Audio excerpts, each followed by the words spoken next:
Right. So here in this assignment, right, you have to override. So you can actually use new keyword before Yeah, void. that's what like Okay. here I'm getting the warning as the yeah I'm getting the warning in this, so I was having a doubt in this part. No issues here. You can just say public after public. Just say new keyword because for overriding, you can use. I also use that one too, but No, no, not here. Before void, before return type, you should use new keyword actually. yeah, okay, I've done like that too, but I have to rebuild the project or Yeah, you can go ahead. Yeah, you can either go for rebuild solution or you can rebuild the project too. Fine. Yeah, okay, now it's gone. And in the analyzer class, you asked me to pass the object of the yes, this is correct. In analyzer class, you need to have an analyzer. here created the object of the asset, and I'm passing the object of the asset in the analyzer part, calling the analyze method. Okay, perfect, Yeah, perfect. you Yeah, this will work. can you see me? Yeah, yeah, this will work. Yeah, I think perfect. I mean, this is done anyway. So main classes are asset, agent, personal, and analyzer. Correct. These are correct. Like, but here we are defining the name of the class, right? While we are passing the object. Mm-hmm. Like, is this the right way which I have done? Like, because I have googled it and I have done it, so I'm not sure whether what I have done is right or wrong. Correct. See, argument can see whatever we are providing arguments, right? Arguments can be anything. It can be our regular data types like integers, string, and all, and Okay. also arguments can be of class objects. And yeah, this is correct because see, when you say asset class object called asset, right? So this doesn't mean anything until unless you initialize this asset, right? It doesn't mean anything. But when you can you go to program.cs once? So here Okay. what you are doing is you are actually instantiating your asset, right? Which means this triple C makes some sense that okay, this is an object now. Until unless you do new asset, which means unless you instantiate your class, right? This triple C doesn't make any sense because that is null. Now, as you are passing triple C, this object instance will be assigned to your argument there. This is the object of the asset, so we are calling it. That's why we are like writing over asset over here, right? Correct, correct, correct. Because we want to pass the asset class object here. Yeah, you're right. Okay. And I think we have used the like the variable like the asset like something called ASSE. So is it also right way of the declaration of the class variable directly? yeah, I mean yes, yes. Even your class variable, yes, you can define your class. Yes, correct. Because Because what I have passed that asset to the class variable and I call the method like after through that variable. So yeah, that's why. yeah, yeah, you can do that, but it will be ad hoc. Yeah, I can see whatever you have actually commented, right? Um, you can actually if you remove that also that will work, but that is going to be again again a redundant program actually. I can see whatever you have commented. If you haven't commented, that also work, but you don't have I to have separate the okay variable. like my here what my doubt is like after creating the okay just See, when you created this public, okay, so I think you gave me access. No, I mean the keyboard and mouse of your. okay This sorry. is important, always important. So whenever you create any class, I'm just using this. Let's say you are using, let's say asset class, let's say obj, right? If you just define any variable, right, just obj, yes, you will be able to access its internal class, internal methods. But what happens after that? So here it will give you a runtime error, or as if you're using a latest after 2010 version of it. Right now you can see here you will get a direct uh, you know um,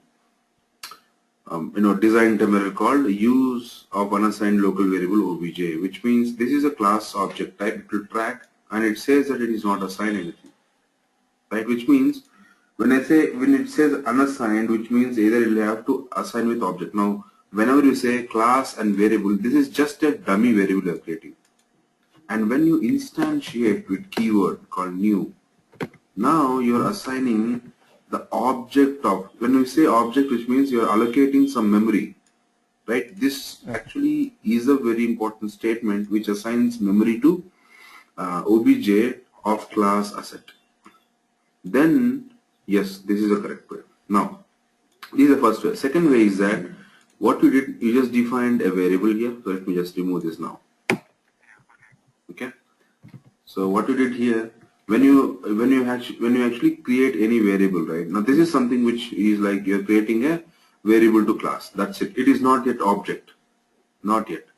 But when you call it from analyze method here, see, when you call this method analyze and you're passing triple C. Now triple C is actual object, right? What happens? This triple C will get assigned to this, which means that object is now pointing to asset, which means now it is instantiated. Now you can use this. So that's how it is correct. Okay. Okay. Interface which you're asking me to create with the ID displayable. So I have created the interface. Okay. So you have created a displayable interface, which is perfect, and you have made one contract. Sorry, one operation. And you asked me to make an abstract method with the name mutant and few variables in that. That is abstract methods class. called Chiru, that is abstract. abstract. Yeah. Mutant. Okay. So here is a mutant. Okay, abstract class mutant, perfect, and you're implementing displayable, perfect, and you have defined string and int, perfect, and you have created abstract class called danger quotient, perfect, and then you're implementing public void display info, perfect. Yes, go ahead. And I have inherited 3 different classes like called as physical mutant, and the element mutant. Okay, so you have inherited the mutant class. Okay, go ahead. Mutant class, yeah. Okay. This is the first class which I inherited mutant call here using this symbol, and I override the method called dangerous. Okay. Perfect. Yeah. So I made it clear like using the first overridden method in the right. Okay. Perfect. Yes. I think this class will actually tell everything because all the other 3 classes are the same, right? Perfect. Yeah. So only thing is in all other classes you have your variables different. Okay. Yeah. And this is the last element mutant class which has been inherited. And this is the program class where I'm initiating the objects and just calling the methods. Okay. Okay. I think this is perfect. Yeah. Okay. You want to show it? Okay. Okay. First override, second override, abstract. Perfect. Yeah. So as part of phase 2, so we are going to mainly see the database connectivities, database operations, and different stuffs from .NET, right? So and part of this, right? So these are the things which you're going to learn. Which is the first one is ADO.NET. ADO.NET is the libraries which we normally use for communicating through libraries to database, right? So first we are going to see the end library, so which is our ADO, which is active data objects libraries, right? So and then we are going to see entity framework. So one of the framework which is widely used framework, right? So entity framework is again built on ADO components, right? And we're going to see how easy it is to serve the database using our entity framework. So we're gonna see each and every model, how we create, how we access different objects from database in entity framework, and then we're gonna learn the new technology called link, right? So then we're gonna see the integration between link and entity framework and so on. So these are the stuff which you're gonna see as part of phase 2, right? So once we are good with first learning database, and then once we are good with ADO.NET, right? So we'll understand how the communication between .NET and database work, right? And the remaining things you can actually follow this. So let's start with ADO.NET first. which is our active data objects, or some people also say like ActiveX data objects also, right? So these are the libraries which even before .NET were available. But anyways, these are upgraded. So even before .NET was there, right? So when people were using ADO, right? Sorry, which is like a VB or VB6 or ASP, right? So for connecting database, ASP through VB or ASP, ADO components were the one, right, which was mainly prevailing to connect to database stuff, right? So mainly there are few libraries and such which you have to understand as part of ADO. So even before learning that, so let's see something about database and what exactly we have with respect to database and all. So mainly we are going to work with the Microsoft SQL Server. Mainly we're gonna see maybe 2012 version of it, right? So even the SQL Server, you have it, for training purpose, you can actually visit the Microsoft SQL Server trial version or the basic version, which you can download and install on your machine, right? So as part of this software, right, we can actually understand two things. We'll understand how to set up a server, right? So if you have server locally, right, then you can actually start off,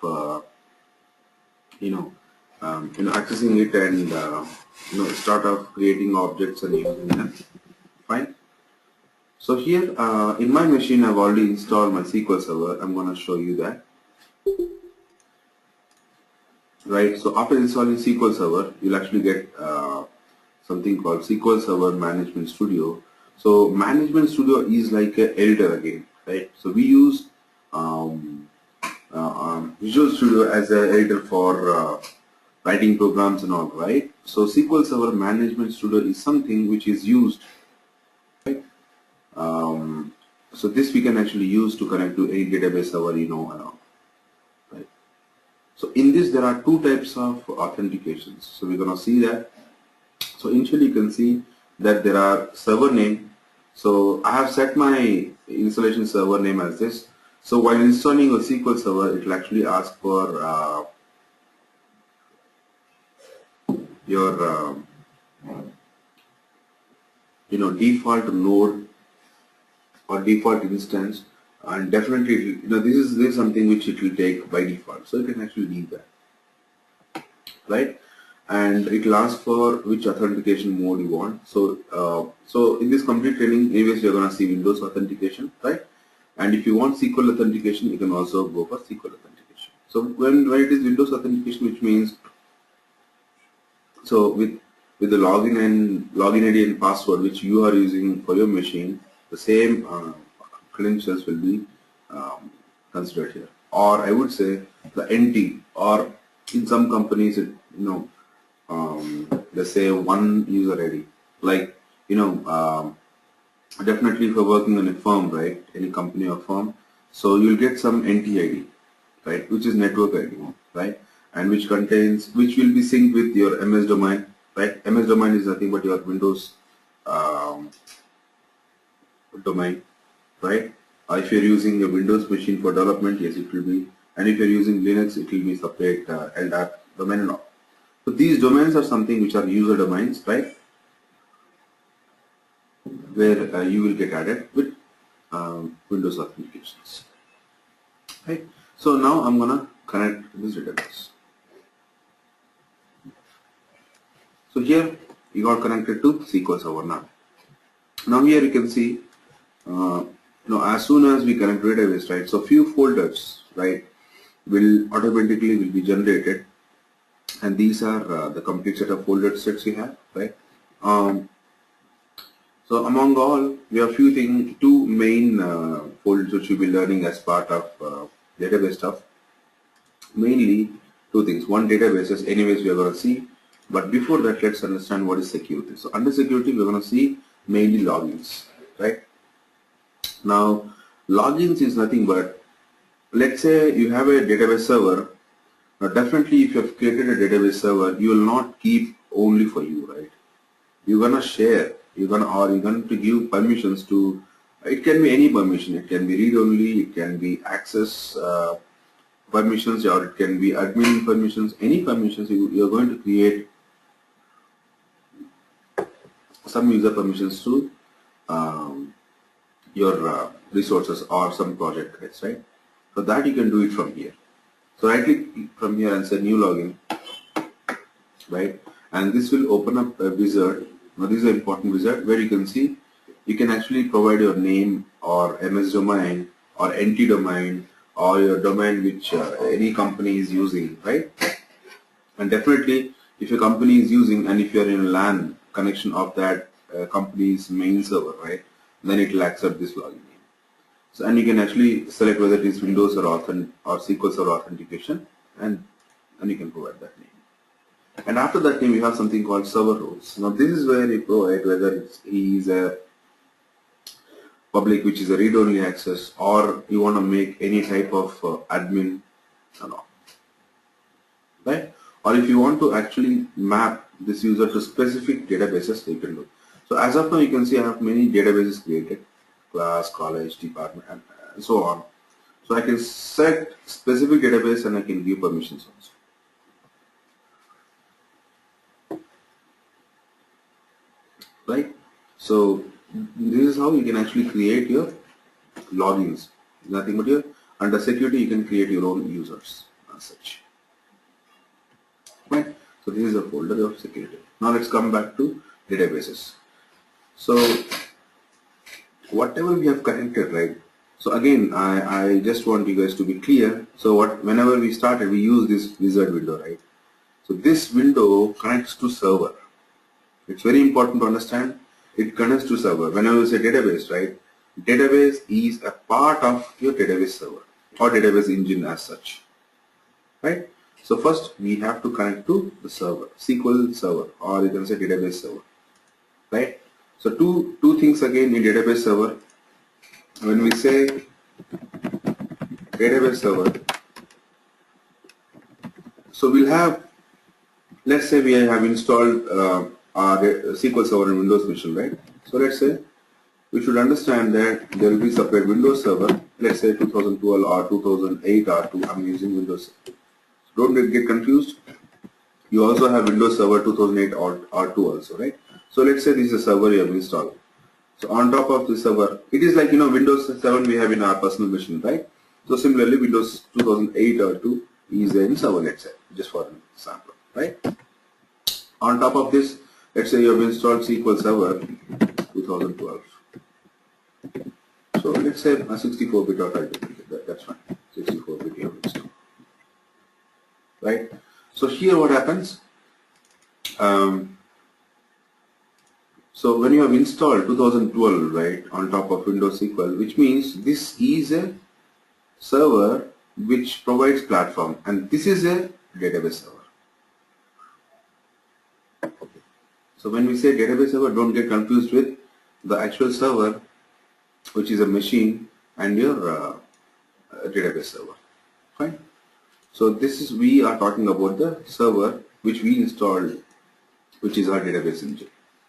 So this is server which is our MS SQL 2002. This is the name of my server which I have installed in my machine. So on top of this server, I can create multiple databases. So the hierarchy is like this. So let's say you have a DB server. You can have databases. In databases, you can have, let's say, tables, RSPs, and so on. Right? So DB server you have seen, now you have to see the database. So here you can see we already have a few databases, class, college, and so many things. Now let us create our own database now. First let's start with creating a database. Right? Let me right click on this and say you have something called new database. See, so through this management studio, right, you can use this IDE features, right? This management studio features to create databases, insert scripts, select scripts and all. Or else if you want to write queries, you can also do that. But if you're already familiar with database, fine. I'm just making you familiar with this management studio of SQL Server. So that's why I'm using this wizard windows, which will create everything for you. Fine. So here we have to give a database name. So let's say I'm gonna give employee, right? Rather employee, let's say I'm gonna give something called organization. So I just gave database name as organization, right? So here you can see there are two very important things which you have to understand. So whenever you create database, right? So two type of files will be created. One, the actual MDB file, which is a main database file, right, which will be created, and secondly, log file will be created. So this log file is nothing but each and every transaction we do with the database, right? Like you are querying something, or selecting something, or you're inserting something, you're updating something. Each and every transaction we do with database will be logged, right? And definitely for these two, we need to provide a directory space. So by default, you can see it will take the installation path and it will start. Right. So this is your database, right? And you can just say OK. So that it will create database for us. Now you can see it created database. So with respect to database, it also created some main folders, right, which will give us option to create different database objects, right? So now we have seen database. So now once we have seen database, now we are going to move with next step called looking at database objects. So all these things like tables or SPs or anything which we are going to see right under database are called database objects, right? So as part of database objects, we have multiple folders which we can create different things in under different folders, right? So you can see the first folder called tables. So this is the space where under this organization we can create our tables, right? And you have views. So views are nothing but the tracking tables. We can say that they are like tracking tables which are attached on or created on top of tables, right? So mainly we're going to see these things. So mainly we're going to touch based on tables. We're going to create tables, and then we're going to create something called SPs, or rather I will say stored procedures,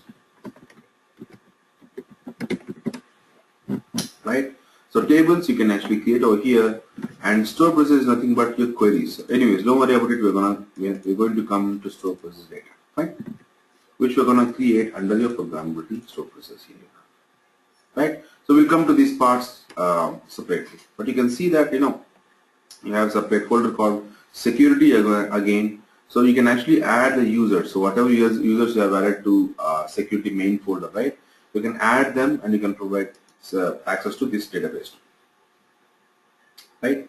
So that you can actually go ahead and use. Now let's see what tables we can actually create under this database, right?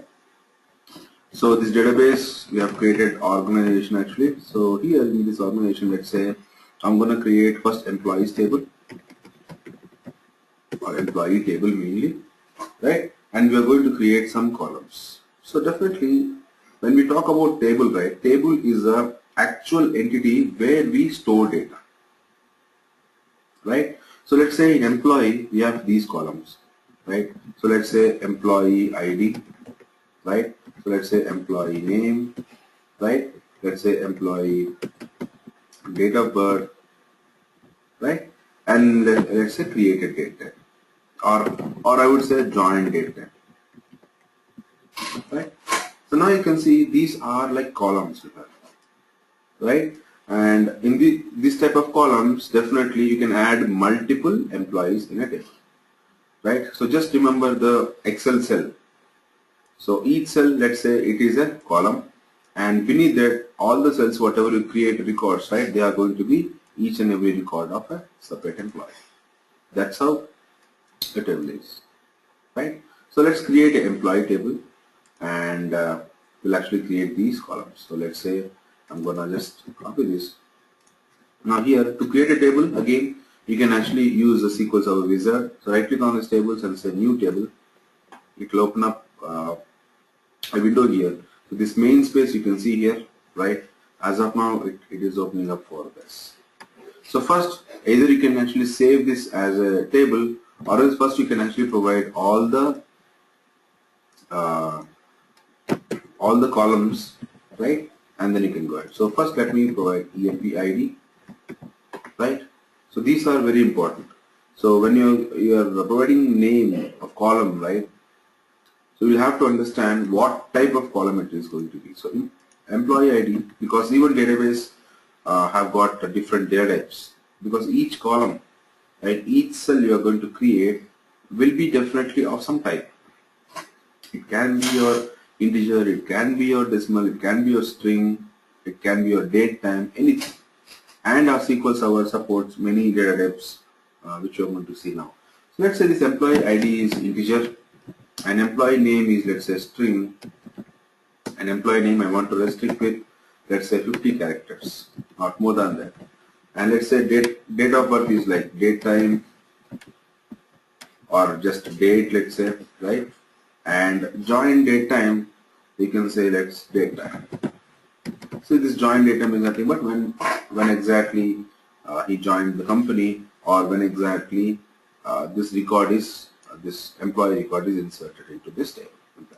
Right? So that is. So here, let's go back. This is the employee ID. Now you can see you can select your data type. So we have many data types, as I said, right? So let me give integer data type, because this employee ID, right, should be unique across employees, right? Because no two employees can have same employee ID, right? So I'm going to select integer for now, and you can see allow nulls. This is important again. Allow nulls is nothing but, let's say you have a record, can this cell be null? Definitely your employee ID for any employee should not be null. So if it should not be null, then just uncheck this. Fine. Then let's go to the next column, which is employee name, right? So here I'm going to take employee name, and let's say this is your, as a string, right? Now string in your SQL Server, right, is mainly varchar. So you can, there are two things. Either you can actually use your char, or you can actually use your varchar. So generally you can see varchar of, you can specify what size you want. As of now, as we restricted our name to 50 characters, right? So we always have this 50, so you can leave it. And you can say employee name is mandatory, right? And then you have your date of birth, which is of type date, right? So, or instead of date of birth, you can do one thing, employee, let's say contact. So let's say I'm going to take the contact number, right? So let's say this is again varchar or string, I would say, because let's say if you want to store a number like with some special characters like plus and all, then you should give it varchar. Let's say I'm going to give varchar of, let's say, 20.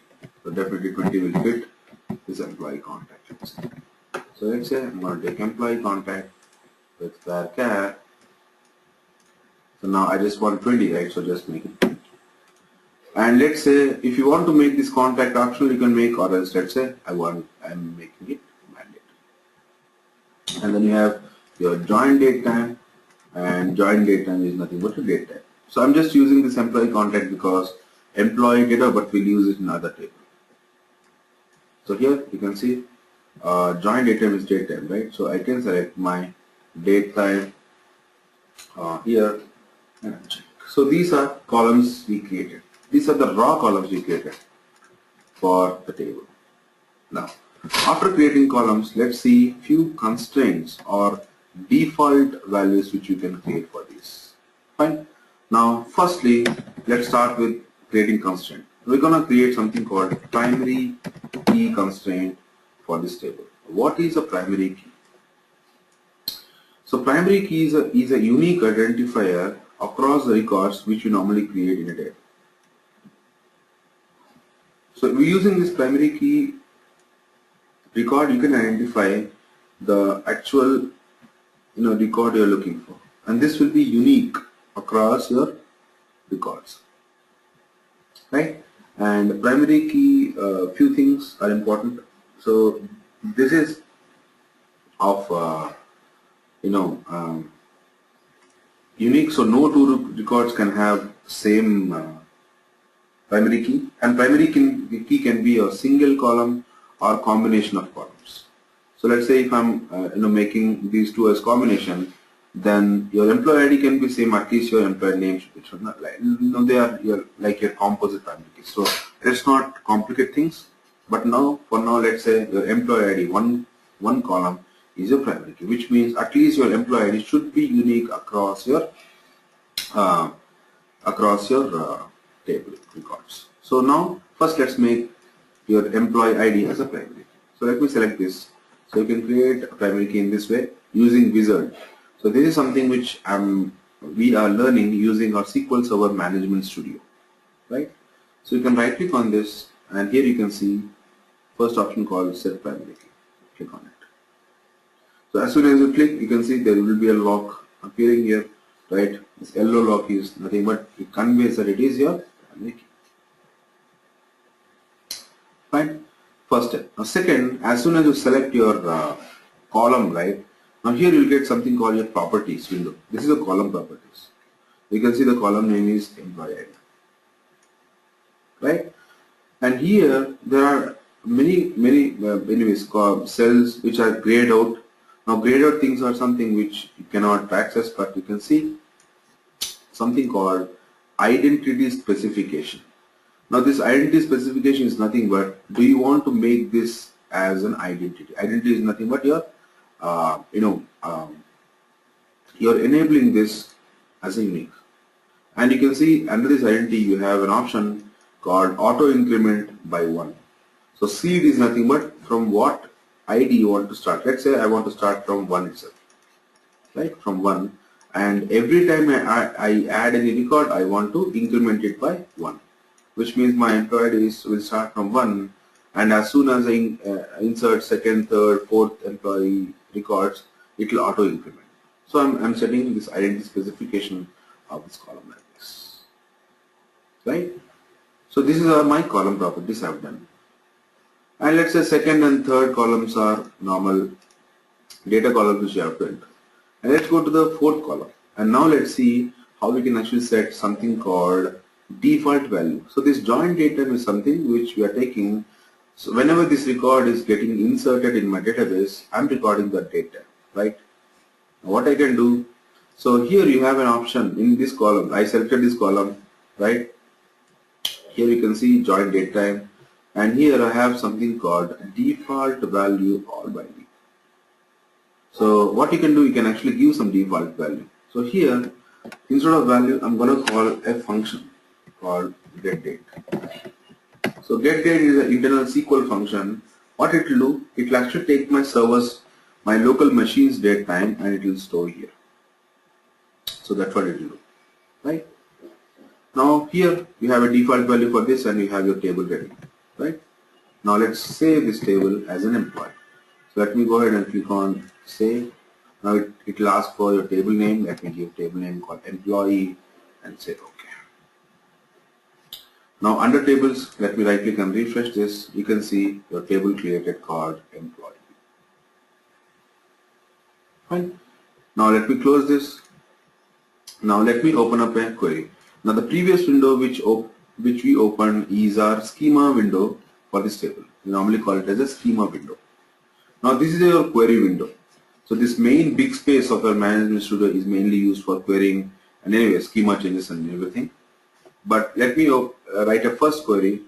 I want to get all the records from employee. So for that we use select star from.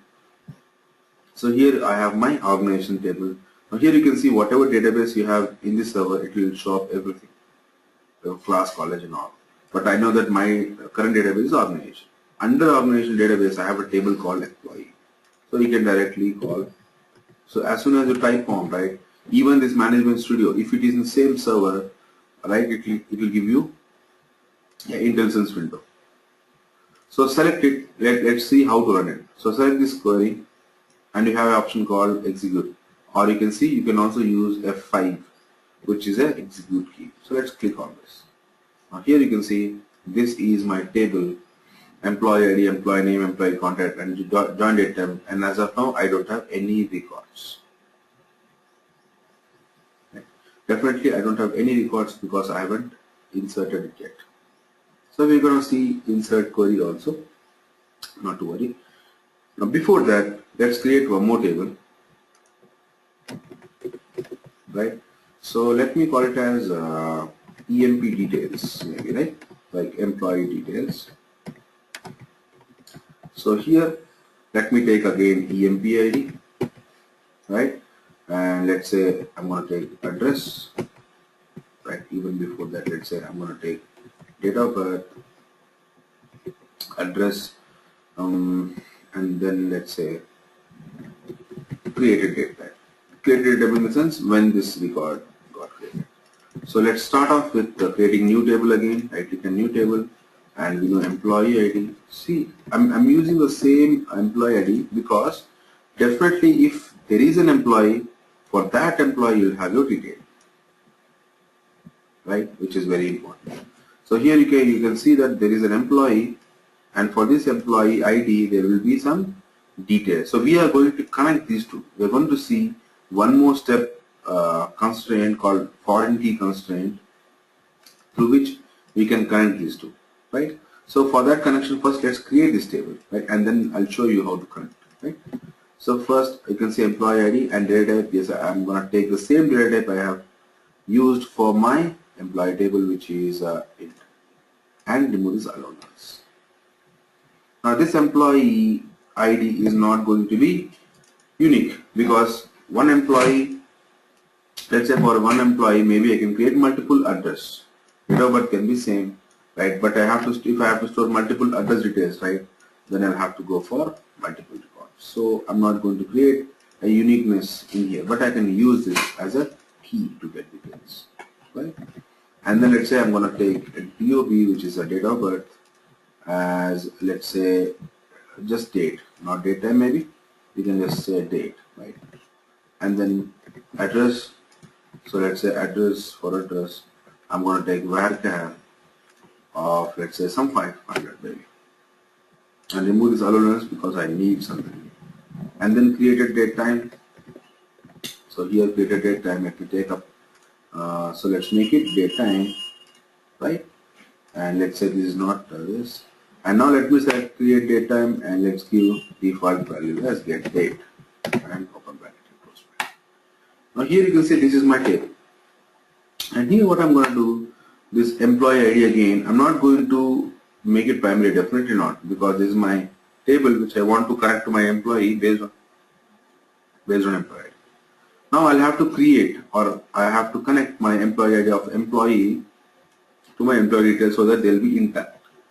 So whatever employee here we have, right, so they may have employee details. So that is a combination we are looking for, which means we are creating a foreign key here which we are going to refer the employee ID from employee. So let me show you how we can actually create a foreign key. So right click on your EMP ID here and you have something called relationships here, right? And you can see you have an option of foreign relation. So add one, right? So here as soon as you add up, right, now here you can see you will have to create some table and column specification. So the primary key is my employee table from where I'm going to take employee ID. This is my primary key table which I'm going to take, and foreign key, in which table you want foreign key is something which we have to mention. So as of now you can see we didn't give any name to this, right? That's why it is saying table underscore one. So let's do one thing, even before creating at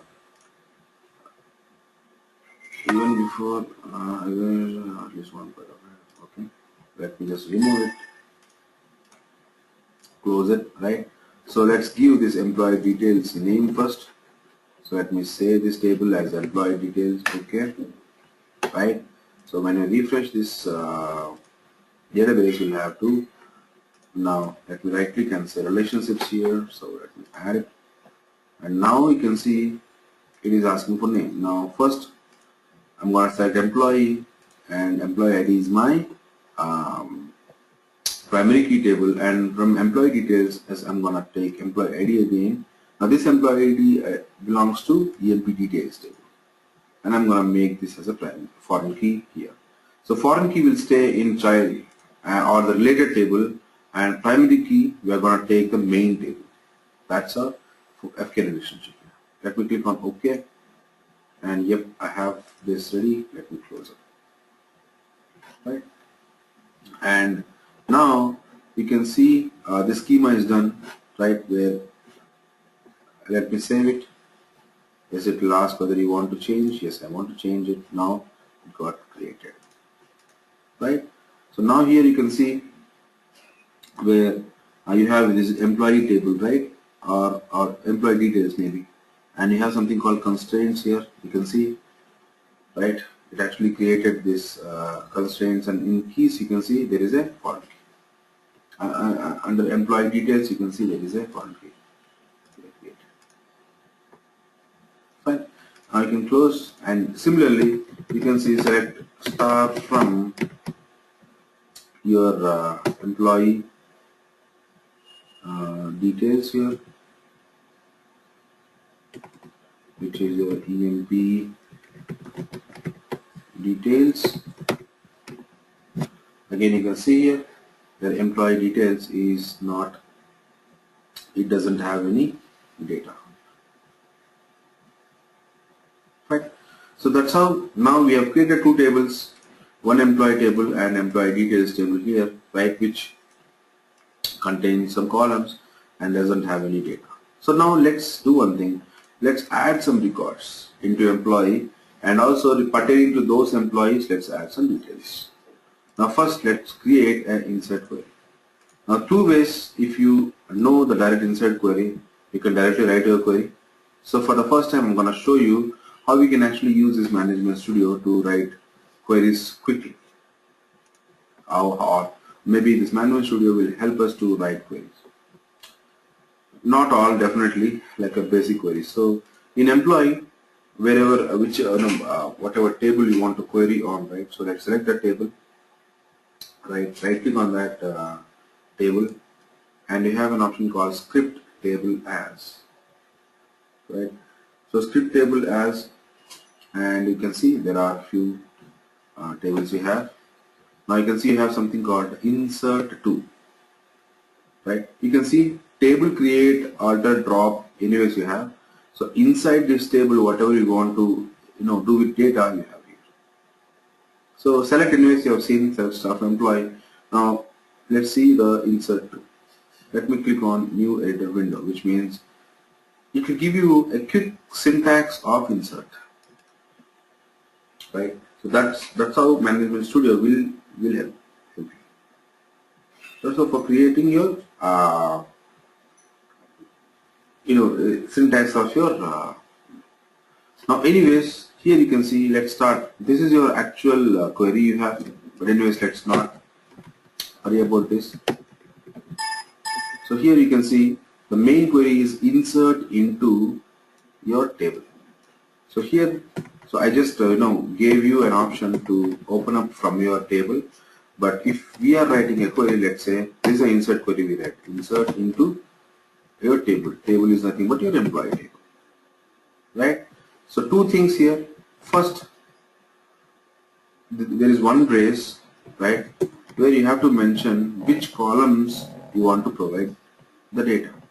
Now here you can see you have employee name, contact, and join date time. So let's say I'm going to use only two, and also this square bracket, right? If you want to give, you can give, or else you can. So let's say I want to give only employee name and employee contact. Why? Let's open up this. Here you have all columns. See, after creating table, if you want to see all the columns, here you can open up these columns and you can see. Employee ID, we know that anyways it is a auto increment one, so which means you don't have to insert that employee key. Employee name and contact is something which is you have to provide, and join datum also you can skip, because join datum we already mentioned something called default value to take the system datetime and enter. Right now here, so these things we'll have to provide the values. So now we have to provide values. So let's say employee name I'll have to take, let's say I'm going to take the name Sid, and employee contact is nothing but varchar 20, right? So let's take some. So this is your simple insert key. Now this resembles this. Now you can see here insert into so table, your bases, the columns you want to provide data and the values for those columns. This is a syntax to provide to you. A query is simple. Here you have set. So let me execute it. So set the query you want to run and then execute. Now you can see it says that one row or rows affected. So after this, let me say select star. Star is nothing but all. Select everything from the table you are gonna. So select this and now you can see one record will go and sit in this table. You can see said, you can see some number we provided. You can also see employee started from 1 now, right? Because we gave the seed of this primary key as 1, right? And we got it. And then you can see the join date time is your created date time, which is a system date time, right? And now you have the data. So now let's create more. Let me create SID1 with a different maybe now, right? And let's say it to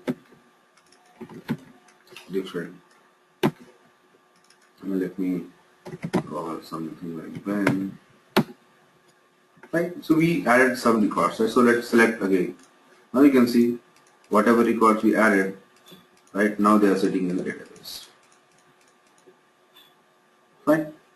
Now similarly, let's say we'll have to add few things on my employee in this table, which is employee details. So you can use the same way, which is your insert into, right, your EMP details,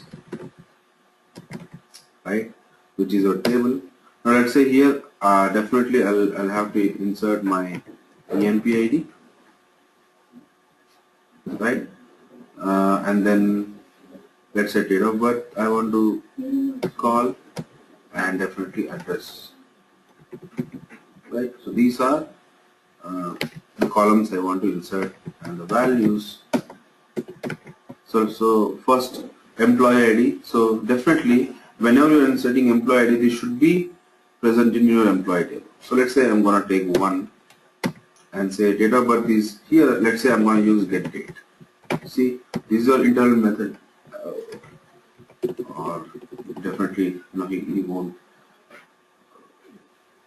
What you can do, date of birth, you can give some date of birth of, let's say something 21st 12, let's say maybe 19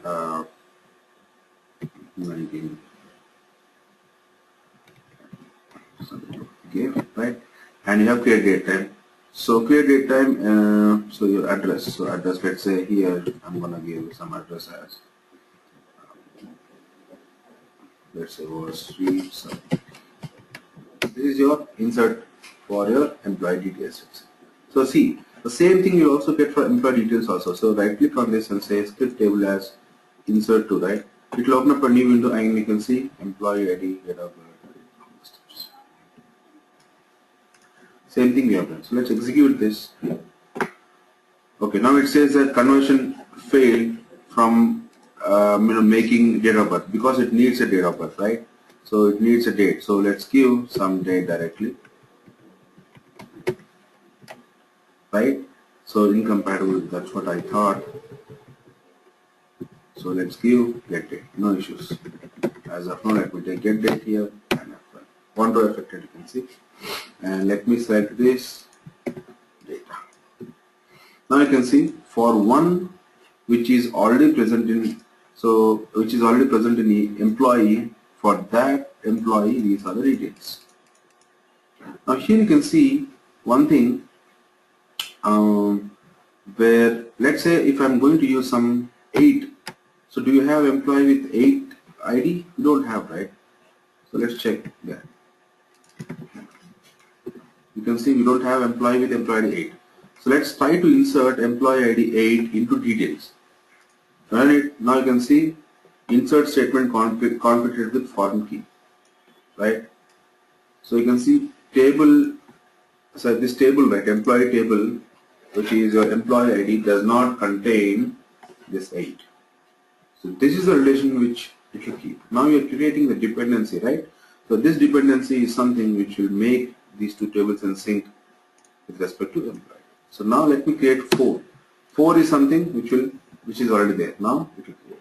Now if you see the employee details now you'll get 1 and 4.